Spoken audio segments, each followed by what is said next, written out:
I'll just do this. Good morning. And I'm not sure that I really need my mic because there's only just a few of us, but I guess for people at home.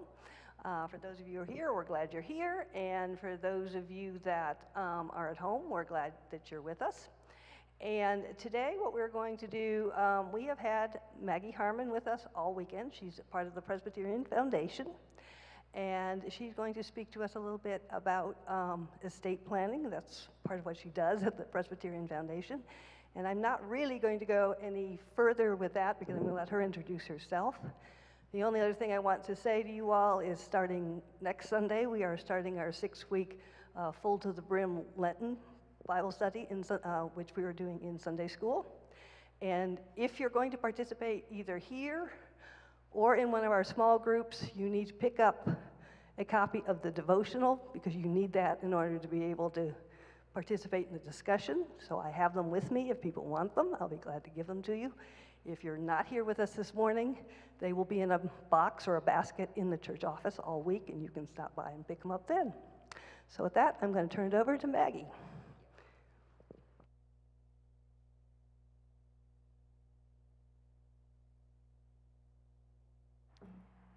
I'm going to speak to you today from up here, though I feel a little silly doing that and being far away because I think that this should be more of a conversation. But I think that I understand that with people online that this is a better format.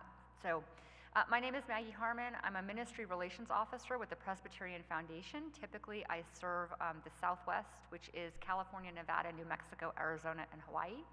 I get to be here in Colorado because Joseph Moore does what I do in, I believe, a territory we call the South Central region, which is Colorado, Texas, Oklahoma, Arkansas, and Louisiana.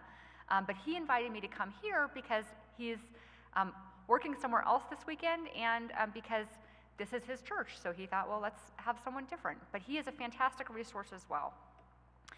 The foundation, just very briefly, is one of the 6 denominational agencies of PCUSA. So we do some of the business of PCUSA, of the larger denomination that we're all a part of. We've been doing this since 1799. We are largely responsible for managing and stewarding the assets of the church, the endowed assets, investable assets, personal trust management, estate assets. It's really like a huge amount of things that we do in that realm. And then we also do a lot of work in stewardship and organizational sustainability, which is some of the work we were doing this weekend, and really thinking about how it is we are as church together, not just financially managing that, but managing that with people and process and the life that we live in stewardship as well. The foundation has, at this point, I believe, close to 8,000 permanent endowment funds that we hold and we steward for various missions, ministries, churches. And then on top of that, we have a whole variety of other ways that you can engage with us directly with the foundation, through partner agencies, or through our subsidiary trust company. And one of my colleagues from the trust company is actually here. So if there's more complex or customizable conversations that you want to have about investment, they're the folks that you go to for that because that's where they have their expertise. But that's not what we're here to talk about today. We're going to talk about estate planning and how estate planning and legacy giving fits into the broader life that you live as a steward of the assets that you've been given. So I like to start with this image. I don't know if this looks like anybody's houses that you've ever seen, or maybe if you've had to help a loved one move out of a house, or have dealt with maybe cleaning things up after someone has passed away. I really like this image because it reminds me a little bit of the experience I had with both my grandparents and my husband's grandmother, and the process of what it looked like when they were getting ready to move from the house they had been in for 50 years and had all the grandchildren and children over and said, take what you want. And this is sort of what it looked like. We gather things in our lifetime. We hold things. We have lots of stuff. And we can't take it with us. So what do we do with it? What do these objects mean to us? How do we use them in a way that's faithful to the stewardship we're called to? And where are we putting our energy in terms of the things that we're acquiring in life anyway?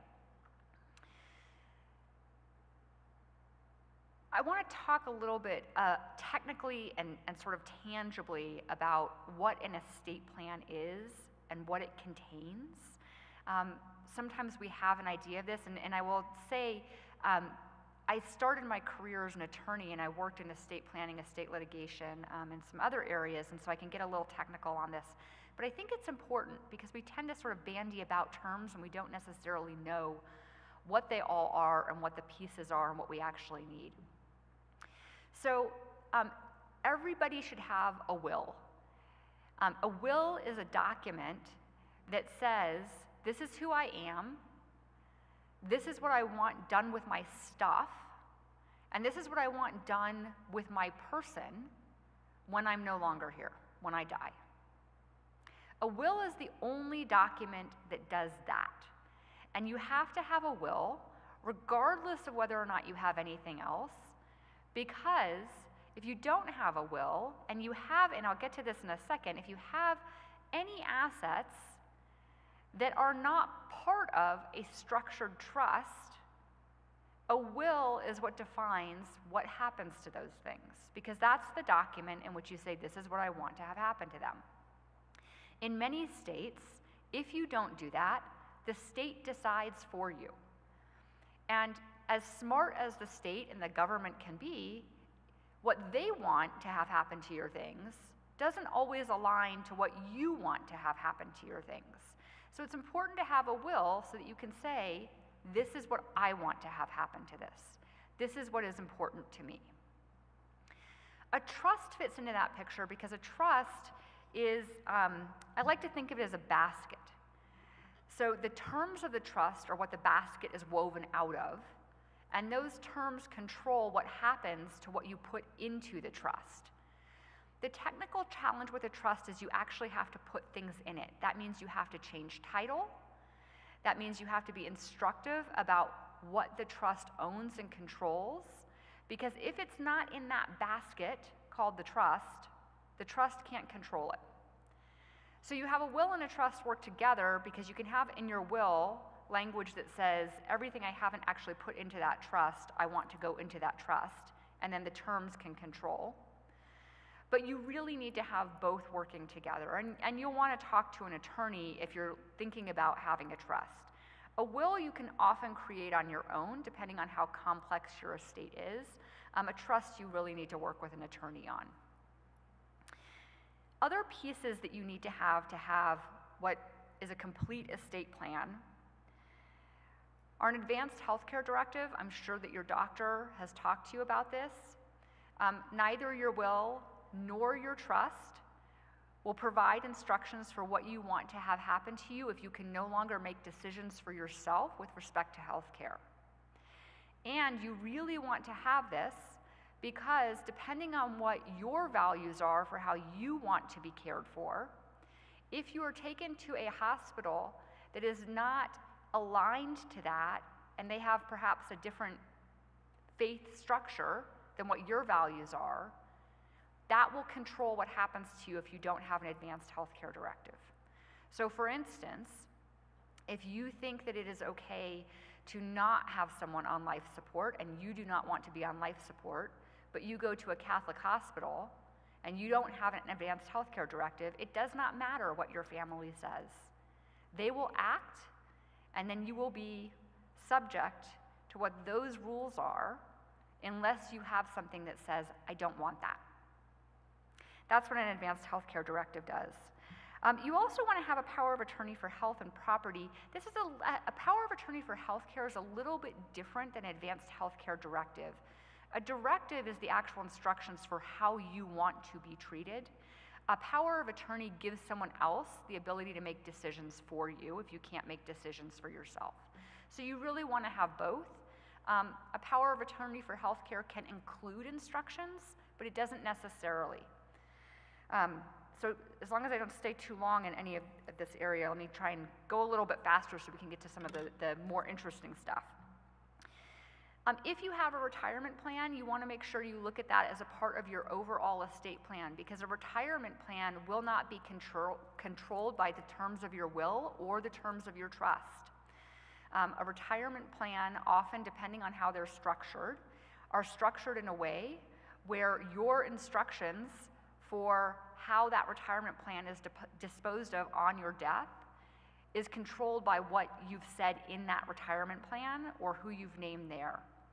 So you need to make sure you take a look at that and make sure that it's what you want it to do now at this point in your life, and really to check every 10 years or so, because oftentimes you start with an employer, they have you fill out a bunch of paperwork, you put down what you want for the disposition of your retirement plan if something happens to you, and then you don't think about that for 50 or 60 years, and it might have changed.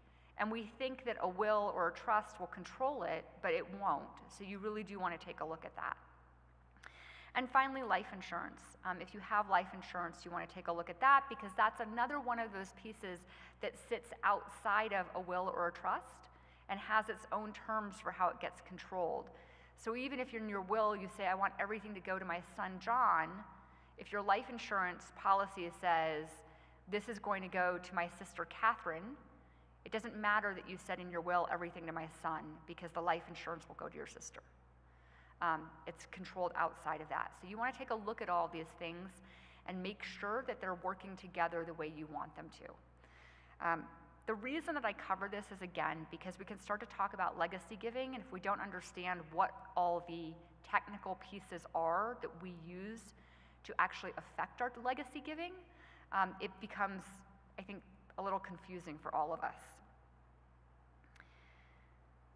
But let's pause for just a second and I usually move from the sacred to the profane. I feel like we're going to move from the profane to the sacred now. And just remember that the earth is the Lord's and everything in it, the world and all who live in it. For God founded it on the seas and established it on the waters. Who may ascend the mountain of the Lord? Who may stand in the holy place? The one who has clean hands and a pure heart, who does not trust in an idol or swear by a false god. I think it can be hard sometimes when we're talking about estate planning, because we're talking about our assets and what we want to have happen to them, and that's money, and we get really sort of locked into a conversation that's sometimes disconnected from our heart, and it's being in the world and of the world, not being followed or following spirit. So I like to pause with this and then think about what it means to have idols, which of course we don't have, right? We don't do that. An idol is an object of extreme devotion. We don't give ourselves over to being devoted to idols, right? So how do we go about creating idols? Because we're not worshiping well, maybe we are. How do we do this? Well, we either believe an object has special power, we believe an object gives us special power, or we give our power to an object. And without doing a whole nother sermon, I would suggest that we do this with our stuff, whether our stuff is money or things we possess in our home, things we're attached to. I think we actually do this more than we think we do. And it's a really challenging thing to get out of.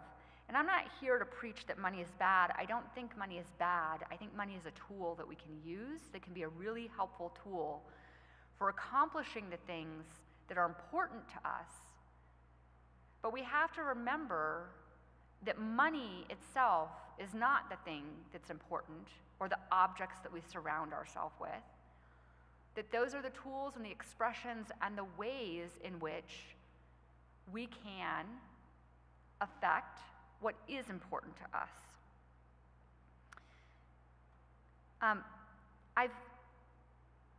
I've heard this particular passage from Matthew preached a few times to be sort of, anti-money and anti-objects, and that's not actually what I think is going on here. And for those of you who just heard my sermon, maybe this goes back to the funky seminary that I went to and looking at things in different ways. But I think that there's two really important parts here to this passage that can help us as we think about stewardship and legacy and how we live out our life as stewards in spirit. And that is, for where your treasure is, there your heart will be also. We've heard that. And then the last line here, you cannot serve both God and money. And I don't think that this is actually about not liking money. I think it's about focus and where we put our focus and where we put our attention. Because I don't think that we're very good multitaskers. This is a silly image of a brain trying to do a whole lot of things. So I think that what the scripture is really saying to us is stay close to your heart, stay close to spirit, because it's really easy to get distracted by all the other stuff. And once you get distracted by it, you forget why it is you have this stuff, what we're doing with it, why we wanted it to begin with.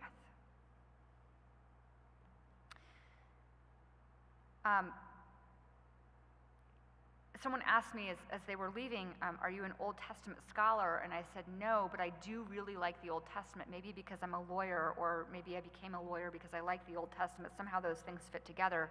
I like the rules. I like rules that make it easy to figure out what it is you're supposed to do. And in Deuteronomy 24, it says, when you gather the grapes of your vineyard, do not glean what is left. It shall be for the alien, the orphan, and the widow. Remember that you were a slave in the land of Egypt, therefore I am commanding you to do this.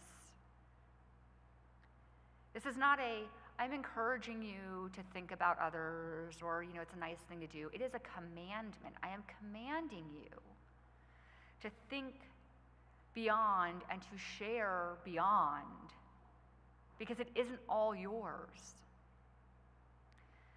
So, how do we do this? The pie is big enough generally. We have enough, and I love that you're doing the full to the brim study for Lent. We have more than enough that we can share. So how do we go about doing this? What are the things that we have, and what do we do with them? So when you think about your estate, when you think about your legacy, there can be a tendency to think that we have cash, and whether or not we have enough cash to give to someone else.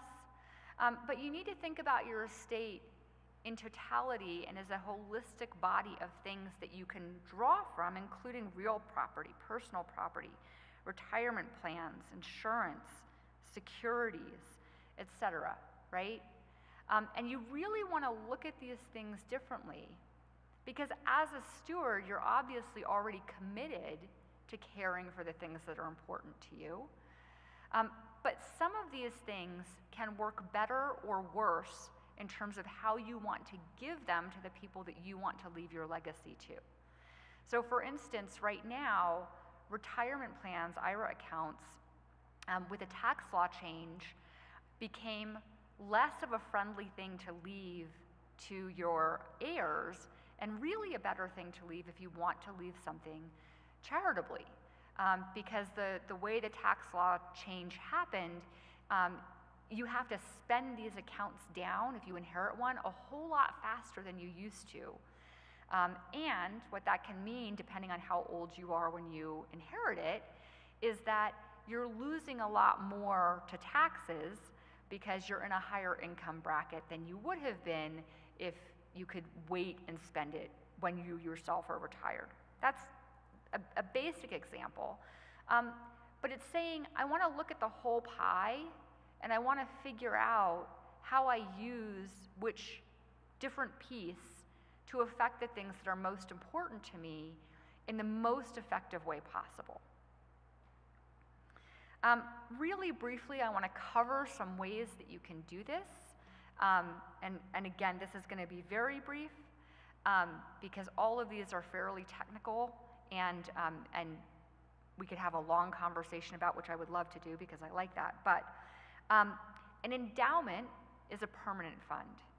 The way an endowment works is you put a particular amount of money into a fund, and the principal cannot be touched. It ideally is invested in a way that it's growing, and there's a formula for how much money gets taken out every year, and that's all that can be taken out, right? The rest of it stays, and it continues to produce income in perpetuity, is forever. As an example, the oldest endowment fund that the Presbyterian Foundation manages is now over 200 years old. And it's still producing money for Bibles and education. A donor-advised fund is something that you can set up, and a lot of these you can do in life or on death.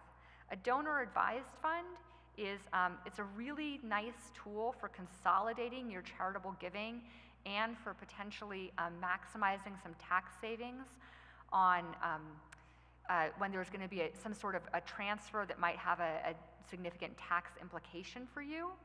And then you can use a donor-advised fund to give charitably, to make recommendations for charitable giving or church giving for as long as you have the fund. It doesn't necessarily spend down, but it can. That's very briefly on that. A pooled income fund is something that you can think of that's a little bit like an annuity, but it functions slightly differently, and it is a pooled fund that then pays out based on performance of the fund. With a pooled income fund, when you invest in those, and some of these most of these are things that the foundation can help you with. A pooled income fund, you get an immediate tax deduction when you make your contribution to it based on a formulation of potential growth, amount of the gift, and age. So there's the calculation that happens there, but then it pays out income to you every year. A direct bequest is probably the easiest thing that you can do in terms of thinking about how you're going to actually execute your legacy giving, and that is through your will or your trust, simply saying, I give to First Presbyterian Church of Fort Collins X percentage of my estate or X number of dollars of my estate, and then it's done, and your executor is responsible for making that happen. A charitable trust, there's a couple different varieties, remainder trusts and lead trusts. A remainder trust, when you set it up, will pay income to you or to someone else for a term of years. And then at the end of that period of time, either a term of years or a lifetime, the remainder goes to charity. A lead trust is the opposite. And so a lead trust will pay to a charity for a certain number of years. And at the end of that period of time, the assets of the trust will be paid back to you or to another named individual. I don't want to spend too much more time. I think I'm already talking a little bit longer than I meant to. The technical reason why you would use one or the other or the value of them, we'd be happy to talk about, but they're both kind of nice vehicles for, again, getting a tax deduction on an appreciated asset, potentially, if that's how you want to set it up, and making sure that you're taking care of both individuals and organizations that are important to you. Finally, retirement plans, again, we talked about a little bit, can be a great tool for giving a legacy gift because they're not a great inherited tool right now. But they're also a great tool for using for lifetime giving charitably, and this is a little bit out of what we're talking about right now. But if you are, and they change the ages, 72 and a half, and you're taking your required minimum distribution, if you are also giving out of your checkbook to charitable organizations or a single organization, instead giving from your retirement account and taking advantage of what's called the qualified charitable distribution, can save you a little bit of tax or a lot of tax depending on the tax bracket you're in, because you don't receive that distribution and you don't have to receive that and realize it as income. So what you do is you basically bypass receiving that as income by directing all or a portion of your required minimum distribution to the charitable organizations that you want to benefit. And you can do that just through your IRA administrator. So it's fairly easy. Now there's a little quirk. You can actually do the qualified charitable distribution if you're 70 and a half. But the real benefit is doing it through once you're required to take that minimum distribution. That said, if you're not, well, let me stop there. You can take advantage of the qualified distribution at 70 and a half. You are required to take a minimum distribution at 72 and a half. They changed these ages, and it's confusing. So, but ask me more if you'd like more information. Just really briefly, factors to consider when you're setting up your legacy plan and your legacy giving and your estate plan.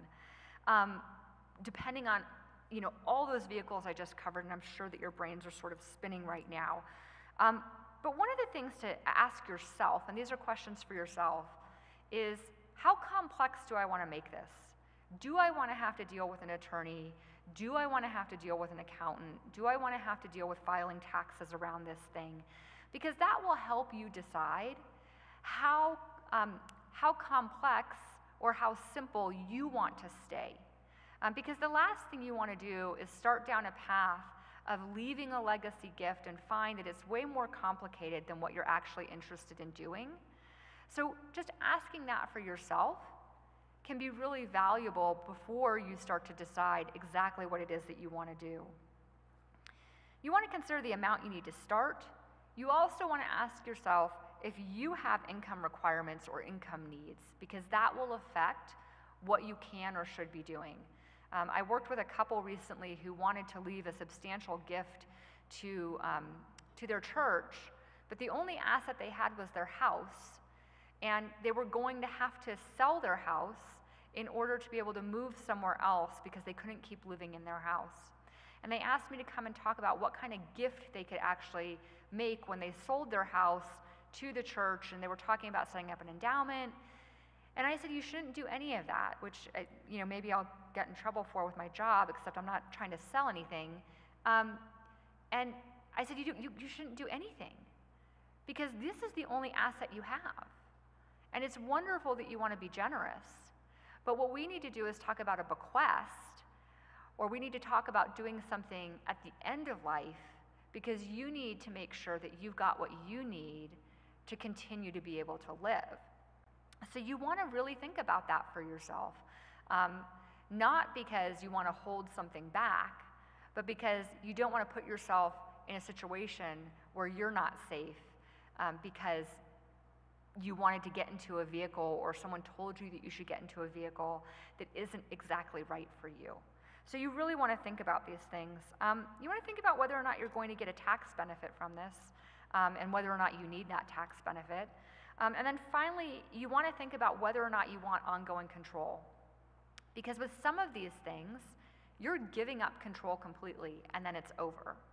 And with some of these things, you can continue to have a little bit of control. And you need to know for yourself where your comfort level is with that. So again, for instance, I was working with someone who set up an endowment fund, and 10 years later, they didn't like how the person who was the organization who was the beneficiary of the endowment was making decisions about how to spend the money that was coming from the endowment. And they came to me and they said, well, we want to change it. We want to give it to someone else. And I had the delightful job of saying, well, you can't do that, because an endowment is a completed gift that you've given away, and the terms are the terms. You don't get to change your mind later unless someone's doing something illegal. The fact that you don't like that they're giving to this group versus this group is not something you get to decide anymore. So you need to think for yourself, am I willing to just surrender this to this cause, or am I not comfortable with that? Because again, you want this to be a decision you're making that fills you, not that causes you stress. This should always be a gift of love and enthusiasm and sureness, not a gift of obligation and forcing. So things that you can do, that you can start in your lifetime that have benefit for you right now, but that continue to give you some ability to receive income or to affect how money is spent, are donor-advised funds, pooled income funds, and charitable trusts. Just as an example, things where you are giving the asset away and you don't get to take it back. A donor-advised fund, again, you're giving the money away, you get advisory rights, but you don't get to take that money back at some point. Endowments, charitable trusts, again, once you write the trust, you don't get to change the terms of the trust, you just get the income from it. And the qualified charitable distribution, once you give that money away, there's no changing your mind and saying, I'd really like to have it back.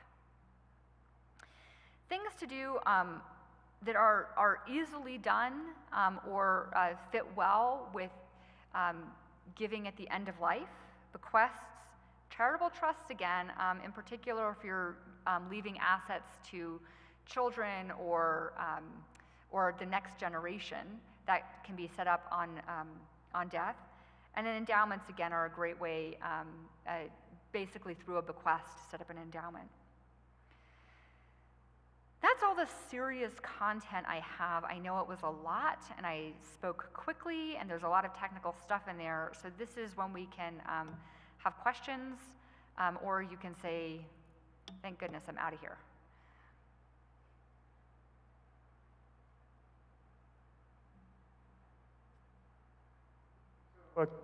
So a QCD can be used to satisfy your RMD then for out of an IRA, is that correct? Yes. So the question is, can a qualified charitable distribution be used to satisfy the RMD once you're taking the RMD, which is the required minimum distribution? Yes, if you use the whole thing. So you can, I think it's up to $100,000, so depending on what your required minimum distribution is. So there's a limit to how much you can do as a QCD in a given year? Yeah, the QCD, okay. I believe the limit is still $100,000, okay. Or it might be 101, but it's right around that. Okay, thank you. A general question of, can you explain the difference or similarities between our church's foundation here and the Presbyterian Foundation? Maybe, because I don't know the technical details of your foundation. In general, a foundation is a separately incorporated 501c3 entity that exists for a charitable purpose. A foundation may or may not hold endowed assets, that is permanent assets. A foundation can exist for any charitable purpose, and I don't know what your charter is. Sometimes in churches that I work with, the word foundation and endowment will be used interchangeably, and they're really two very different things. A foundation is an organized body that exists for a charitable purpose. An endowment is a legal term for how you manage a certain set of assets.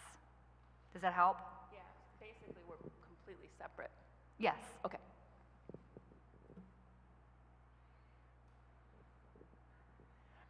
I think I'm accurate in this. The foundation here at First Press functions as an endowment. So the funds that are received are managed in perpetuity, and you can make a gift to the endowment for a designated cause, or you can make it for unrestricted. But the purpose of any endowed gift is the ministry and mission of First Press here. Okay. So we don't do donor advised funds. We don't Right. do a lot of the more sophisticated things that the Presbyterian Foundation of PCUSA does. Yeah, so it sounds like the function of the foundation at this church is to hold and manage endowments, but it's sort of layered. So the foundation is an umbrella organization, and it can have all these different endowed funds sitting underneath it that they manage. Maggie, one question is on your final blessing, I presumed, but I wanted to verify if that was a Jewish blessing when you raised your hand over the congregation. Yes, that was Hebrew. Okay, I've felt that, but I wanted to verify that. Thank you so much, Maggie. for Absolutely. This wealth of Sunday school class. And I'm guessing that folks that are live streaming, if there are, they can't ask questions. Well, if you have questions, for those of you who are live streaming who are going to see this later, Joseph Moore is your guy to go to. He can answer all these questions. You are also welcome to contact me if you want to talk in depth about the function of any of these tools legally. I would love to geek out on that with you. But I think that that's all we have. So let me just close us with this from Corinthians. Now he who supplies seed to the sower and bread for food will also supply and increase your store of seed and will enlarge the harvest of your righteousness. You will be enriched in every way so that you can be generous on every occasion. And through us, your generosity will result in thanksgiving to God. We have enough. We just need to figure out how to spread it out and share it. And I hope that you can look at legacy giving as a tool for doing that. Thank you.